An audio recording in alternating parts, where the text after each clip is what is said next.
Les lumières rouges clignotent. L'équipage se disperse dans une panique aveugle sur la coque du croiseur spatial. Tous leurs modèles, toutes leurs projections, comment ont-ils pu se tromper à ce point?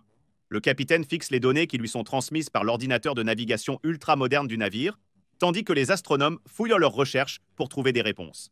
Non, non, ce n'est pas possible! Buzz Lightyear a peut-être été jusqu'à l'infini et au-delà, mais ceci est au-delà de l'au-delà. Ils sont sur le point d'entrer dans la galaxie impossible, la galaxie qui n'est pas censée exister. La race humaine a réussi à passer du premier vol des frères Wright à Neil Armstrong, posant le pied sur la Lune en seulement 66 ans. Tout au long de l'histoire humaine, le vol nous a échappé siècle après siècle, puis soudainement en une seule vie, non seulement il est devenu possible, mais la technologie a accéléré si rapidement que nous posions le pied sur un autre corps céleste. Il n'est pas étonnant que les écrivains de science-fiction des années 1960 révèlent que l'humanité colonise l'espace au XXIe siècle. Pourtant, nous voici aujourd'hui devant compter sur Elon Musk pour envoyer des gens sur Mars. Avec la technologie qui avance aussi rapidement que jamais, nous vous regardons, nos seigneurs de l'intelligence artificielle. Pourquoi ne sommes-nous pas plus près d'une vie parmi les étoiles? Nous devrions certainement tout savoir sur l'espace maintenant. Y a-t-il encore des mystères qui se cachent au-delà de notre compréhension? Que trouverons-nous lorsque nous quitterons enfin cette planète pour de bon? Et si nous essayons? Ensemble, avançons de 10 000 ans dans le futur et faisons un voyage dans les confins inconnus de l'espace. Quel mystère trouverons-nous que la science nous dit simplement ne devrait pas être possible? Découvrons une galaxie impossible. Tout d'abord, commençons par notre vaisseau. Il y a longtemps, au XXIe siècle, on disait que le voyage interstellaire était impossible, du moins durant votre propre vie. La vitesse de la lumière, 299 792 458 mètres par seconde, est la limite de vitesse théorique de l'univers. Rien ne peut aller plus vite que cela. Si vous accélériez jusqu'à 99,99% de cette limite de vitesse, il vous faudrait 4,24 ans pour atteindre notre étoile voisine, Alpha Centauri. Considérant qu'il y a entre 100 et 400 milliards d'étoiles dans notre galaxie, la Voie lactée, et que nous sommes nichés quelque part dans le centre-ville de la Voie lactée, il faudrait un temps ridiculement long pour sortir de cette façon.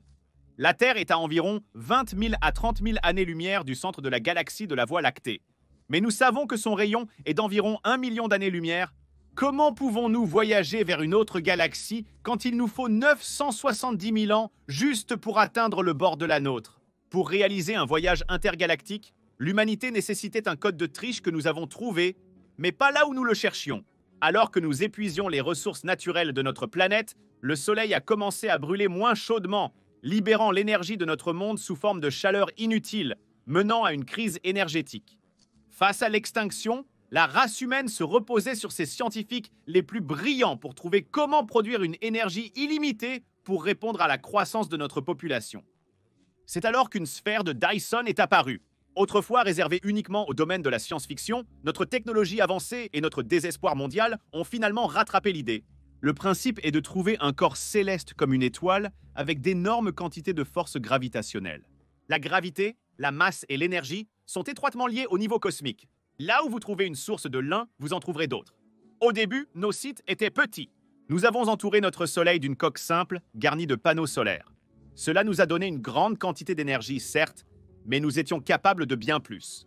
Donc, nous sommes passés d'une étoile à quelque chose de plus excitant, un trou noir.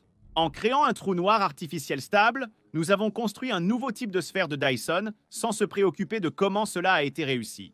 Avec celle-ci, il n'y avait pas de panneaux solaires. Nous avons plutôt laissé un petit espace ouvert sur une partie de celle-ci pour y introduire de petites quantités de matière. Cette matière tourbillonne à l'intérieur, accélérant près de la vitesse de la lumière autour du trou noir, accumulant beaucoup d'énergie. Ces particules s'éloigneraient du trou noir si rapidement qu'elles se heurteraient aux parois de la sphère. Avec chacun de ces impacts, nous pourrions générer d'énormes quantités d'énergie, presque gratuitement, et nous avions maintenant une source d'énergie presque illimitée. Le monde est devenu une utopie. La faim mondiale a été supprimée instantanément. Évidemment, après avoir perdu notre Soleil, nous avons été contraints de créer un ciel artificiel avec des écrans de télévision autour de la Terre pour la lumière et un système de chauffage au sol pour la chaleur. Mais ignorer ces idées horriblement dystopiques, c'était génial. Et au milieu de tout cela, nous avons découvert quelque chose de remarquable, la clé du voyage interstellaire. Une idée longtemps théorisée depuis la publication de la théorie de la relativité générale d'Einstein a refait surface, et elle a rapidement été prouvée comme vraie. Des trous de verre. Essayer de stabiliser un trou de verre pour qu'il ne s'effondre pas immédiatement sur lui-même était très délicat. Il était encore plus ardu d'essayer de l'étirer suffisamment pour y faire passer un humain.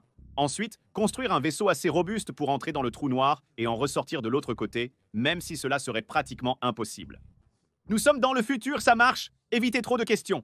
Nous avons découvert comment voyager via des trous de verre pour explorer d'autres galaxies. La seule question qui compte maintenant est: êtes-vous partant? Allons découvrir une galaxie impossible.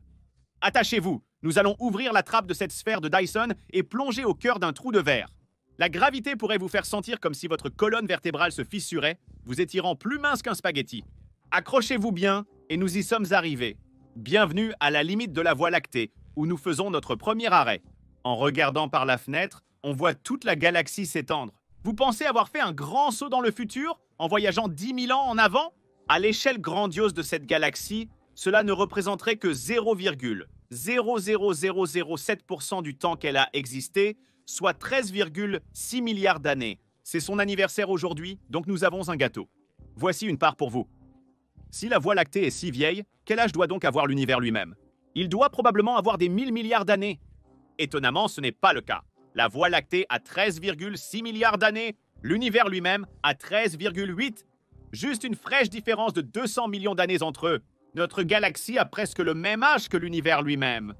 Souvenez-vous de cela, car cela va devenir vraiment important plus tard lorsque nous commencerons à visiter certaines de nos autres galaxies. Pour l'instant, profitons simplement de cette vue. Je peux voir ma maison d'ici, vous aussi! En fait, vous pouvez voir partout où vous êtes déjà allé. Tout est juste là. Ce petit point, c'est notre Soleil. C'est une parmi 400 milliards d'étoiles, toutes en rotation lente autour du centre galactique, un trou noir supermassif. Ceci surpasse le petit trou noir dans la sphère de Dyson. Vous avez sans doute entendu parler de Sagittaire A, qui pèse environ 4 millions de fois la masse de notre Soleil. Un amas d'étoiles tourbillonnant autour de lui se rapproche de plus en plus de la chute. La gravité de ce centre galactique est si forte qu'elle peut attirer des étoiles entières dans son orbite à partir d'1 million d'années-lumière de distance. Nous aimons imaginer notre propre Soleil comme étant immobile et la Terre en orbite autour de lui, mais la réalité est que notre Soleil est encore plus minuscule en comparaison de ce centre galactique que notre planète ne l'est par rapport à lui. Notre Soleil est 330 000 fois plus massif que la Terre. Sagittaire A est 4 millions de fois plus massif que le Soleil. Nous sommes minuscules, si minuscules que même si notre Soleil est relativement proche du centre galactique, il lui faut encore 250 millions d'années pour effectuer une orbite complète autour de la Voie lactée. Parmi toutes ces étoiles, ce n'est pas seulement du vide. Il y a des planètes, astéroïdes et surtout des nébuleuses pour notre prochaine destination. Assez de tourisme, beaucoup de voyages restent à faire. J'espère que vous avez fini votre gâteau, car il est temps pour nous de plonger dans un autre trou de verre. Accrochez-vous à quelque chose ou ne le faites pas. Ce sera extrêmement inconfortable d'être étiré par la gravité, que vous vous accrochiez à quelque chose ou non. C'est parti, pas si mal, non? Bienvenue dans notre première galaxie impossible. Pour ne pas trop faire exploser vos petits cerveaux d'hommes des cavernes du 21e siècle, nous allons seulement vous emmener dans des galaxies que vos peuples primitifs ont déjà découvertes, grâce en grande partie à votre dernier télescope de pointe, le télescope spatial James Webb. Lancé le jour de Noël 2021, le James Webb Space Telescope a représenté une avancée significative par rapport au télescope Hubble. Hubble fonctionnait en magnifiant la lumière visible pour aider les astronomes à voir en plus grand détail à quoi ressemblait le ciel nocturne. Lancé en orbite en 1990, il est essentiel car la vue depuis le sol est limitée. En fin de compte, les télescopes terrestres ont plusieurs kilomètres d'atmosphère entre eux et l'espace. Pour nous, dans la vie de tous les jours, l'air semble assez invisible, mais lorsque vous essayez de regarder en détail la plus petite étoile dans le ciel nocturne, vous réalisez soudain à quel point il peut gêner. Les photons frappent les plus petites particules de gaz dispersées et rebondissent dans toutes les directions. Même dans les coins les plus sombres, les plus reculés ou les plus hauts du monde où nous établissons des observatoires, le fait simple était qu'il n'y avait aucun moyen de contourner notre atmosphère. Hubble n'était pas le premier télescope spatial, mais il était de loin le plus célèbre de l'histoire humaine, car il représentait un bond en avant considérable dans notre capacité à imager les étoiles. Il contient un miroir de 2,4 mètres avec 5 instruments principaux. Ces instruments sont capables d'observer la lumière visible, qui est définie comme toute la lumière que l'œil humain peut voir, ainsi que la lumière ultraviolette, qui se situe à l'extrémité supérieure de notre spectre visible avec sa longueur d'onde plus courte, et le proche infrarouge qui se situe en dessous. La photo la plus célèbre provenant du télescope Hubble était appelée les piliers de la création. Elle montre, en couleurs riches, 3 piliers de gaz et de poussière dans la nébuleuse de l'Aigle, à environ 7000 années-lumière de la Terre. La raison pour laquelle on l'appelle les piliers de la création est qu'à l'intérieur de ces nébuleuses, de nouvelles étoiles se forment. Des panaches de gaz et de poussière, s'étendant sur des milliers de kilomètres dans chaque direction, convergent lentement sous leur propre gravité, devenant de plus en plus chauds jusqu'à atteindre une masse critique et s'enflammer en une étoile. On croit que chaque étoile de l'univers est née d'un nuage de gaz, tout comme ceci. C'est un regard simultané sur notre passé et l'avenir d'un autre système solaire. Et c'est précisément à cause des nuages de gaz que cette galaxie dans laquelle nous nous trouvons ne devrait pas exister. Regardez autour, voyez-vous ce qui manque? Exactement, aucun nuage de gaz. Nous y reviendrons, car les nuages de gaz sont pourquoi le télescope James Webb est une nette amélioration par rapport à Hubble. L'ancien télescope opérait principalement dans le spectre visible ou juste en dehors. C'est assez semblable à notre vision, bien que les couleurs soient altérées et tout soit nettement plus lumineux. Il ne s'écarte pas trop du spectre de la lumière visible, donc si quelque chose bloque ces rayons de lumière visible pour l'atteindre, le Hubble ne peut pas voir à travers cet objet. Les piliers de la création, aussi beaux soient-ils, ont également posé un problème aux scientifiques. Ils ne pouvaient pas voir l'autre côté. Heureusement, la lumière agit différemment selon les longueurs d'onde.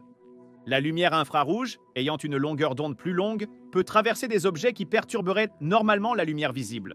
Cela s'applique aussi aux ondes radio, plus bas encore sur le spectre électromagnétique.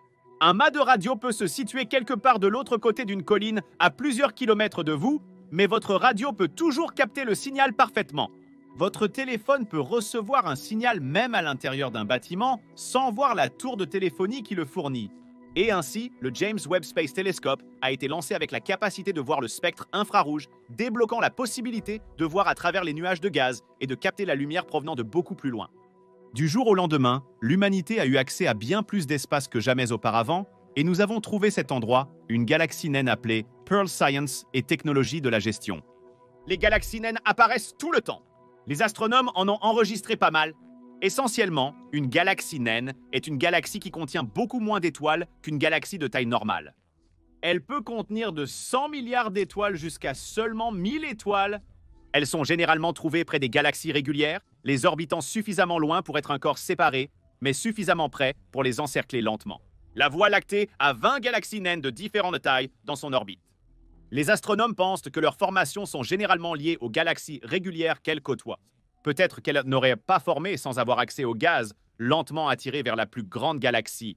Ou elles ont peut-être été formées en même temps et ont été éjectées l'une de l'autre. Ils ne sont généralement pas si intéressants, mais celui-ci, Pearl Sciences et Technologies de la Gestion l'Est. Parce qu'il ne devrait pas exister, il a été découvert presque par accident. Des chercheurs de l'Université d'État de l'Arizona ont étudié ce point dans l'espace lors de leurs autres recherches. Ils ne s'attendaient en à rien là-bas. On croyait que c'était un point vide dans l'espace. Et pourtant, il y avait toute une galaxie là-bas, attendant d'être découverte. Et c'est à ce moment-là qu'ils ont remarqué ce qui était si étrange à propos de Pearl Sciences et Technologies de la Gestion, quelque chose que nous avons souligné plus tôt. Il n'y a pas de gaz ici. Ou en d'autres termes, il n'y a pas de nouvelles étoiles en formation. Les étoiles récemment formées produisent un rayonnement électromagnétique spécifique. Vous pouvez regarder une galaxie et voir immédiatement s'il y a de nouvelles étoiles en formation en elle. Pearl Sciences et Technologies de la Gestion n'a rien. Il existe certaines règles qui s'appliquent dans le cosmos, des règles que l'on peut observer se produire à plusieurs reprises partout où nous regardons. L'une d'elles est que les galaxies forment des étoiles. Il y a du gaz et de la poussière dans pratiquement toutes les galaxies de l'univers. Toutes ces étoiles, planètes et trous noirs ont une très grande force gravitationnelle. Ils proviennent tous de nuages flottant dans l'espace, se regroupant progressivement sous l'effet de leur propre attraction gravitationnelle. Cette quantité de gaz ne s'épuise pas en une seule fois. C'est un processus continu et constant qui dure des milliards et des milliards d'années. Regardez notre Voie lactée. Elle existe presque aussi longtemps que l'univers lui-même, et pourtant, des étoiles se forment constamment. On estime qu'entre 4 et 7 nouvelles étoiles se forment chaque année dans la Voie lactée. Une galaxie qui cesse de former de nouvelles étoiles est ce qu'on appelle une galaxie quiescente. C'est quand il n'y a plus assez de gaz pour continuer à former des étoiles. Il n'y a généralement que 2 façons dont ce gaz est éliminé. 1. S'il y a un trou noir supermassif au centre qui est si puissant qu'il aspire tout le gaz restant en lui-même, privant le reste de la galaxie des nuages dont elle a besoin pour former une nouvelle vie. L'autre possibilité est que la galaxie se rapproche trop d'une autre galaxie plus grande. La force gravitationnelle de cette interaction pourrait suffire à emporter les gaz. laissant la petite galaxie vide. Mais regardez encore ici. Regardez le noyau de la galaxie. Voyez-vous un trou noir supermassif au centre de Pearl Sciences et Technologies de la Gestion? Pas assez puissant pour aspirer tout le gaz. C'est seulement une galaxie naine. Il n'y a nulle part près du genre de forces gravitationnelles internes pour tout prendre. Et maintenant, regardez au loin, loin de la galaxie vers ses voisins. Y a-t-il une autre grande galaxie à proximité qui aurait pu lui voler son gaz? Non! Il n'y a aucune preuve d'une quelconque interaction avec une autre grande galaxie. Pearl Sciences et Technologies de la Gestion est l'une des galaxies les plus éloignées que l'humanité ait jamais observées. La galaxie la plus proche de la Voie lactée est Andromède, à 2,5 millions d'années-lumière de distance. Alors que nous survolons Pearl Sciences et Technologies de la Gestion, nous sommes à 98 millions d'années-lumière de la Terre. Et elle est toute seule. Alors, où est tout le gaz? Cette question a laissé les astronomes et physiciens avec des interrogations fondamentales. Nous sommes confiants depuis longtemps maintenant que nous comprenons exactement comment se forment les étoiles et comment fonctionnent les galaxies. Que se passe-t-il si nous n'agissons pas? Et s'il y avait plus que ce que nous savons? Et s'il y avait des forces là-bas, des systèmes qui sont beaucoup plus grands et plus éloignés que nous n'avons jamais pu voir, qui tirent les ficelles cosmiques à un niveau au-delà de notre capacité à voir? Avec cela à l'esprit, il est temps pour nous d'entrer dans le trou de verre une dernière fois et de faire un voyage vers peut-être l'une des galaxies les plus déroutantes et impossibles. Prêts, tous à bord! Bienvenue à Sears 2112. Cela pourrait vous sembler familier. C'est une galaxie spirale barrée, tout comme notre Voie lactée. Elle se caractérise par ce magnifique disque tourbillonnant, rempli d'étoiles brillantes et de nuages de gaz. Et autant que Pearl Sciences et Technologies de la Gestion a confondu les astronomes avec son existence, c'est l'une des dizaines qui ont carrément remis en question notre modèle de l'univers. Pour comprendre, nous devons revisiter rapidement les longueurs d'onde de la lumière. Vous souvenez-vous que la lumière visible est entre l'infrarouge avec des longueurs d'onde plus longues et l'ultraviolet avec des longueurs d'onde plus courtes? Albert Patton? C'est là que cette connaissance très simple peut être utilisée pour dévoiler le plus grand secret de tous, les origines de l'univers. Lorsque le Big Bang s'est produit, il a tout projeté dans toutes les directions. C'était une explosion concentrée en un seul point d'où tout a été projeté. Bien que cela se soit produit il y a environ 14 milliards d'années, tout se déplace encore vers l'extérieur, nous donnant un minuscule aperçu de la puissance du Big Bang. Cela indique une expansion de l'univers. Cela signifie que des galaxies comme Cérès 2112 où nous nous tenons actuellement s'éloignent de tout le reste. De la même manière que notre Voie lactée s'éloigne de tout s'écarte davantage à mesure qu'il se répand, comme des ondulations d'une pierre jetée dans un lac. Comment le savons-nous? En observant les longueurs d'onde. Disons qu'il y a une étoile parfaitement blanche qui se trouve dans l'espace.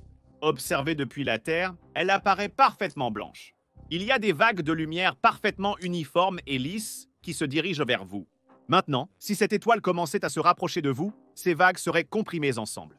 Les longueurs d'onde se raccourciraient. Cette lumière tendrait vers le spectre UV. Ceci est appelé décalage vers le bleu. Et si nous voyons un objet émettant de la lumière à décalage bleu, cela signifie qu'il se rapproche de nous. En observant des galaxies et étoiles lointaines via nos télescopes, nous constatons une uniformité. Ils sont tous décalés vers le rouge.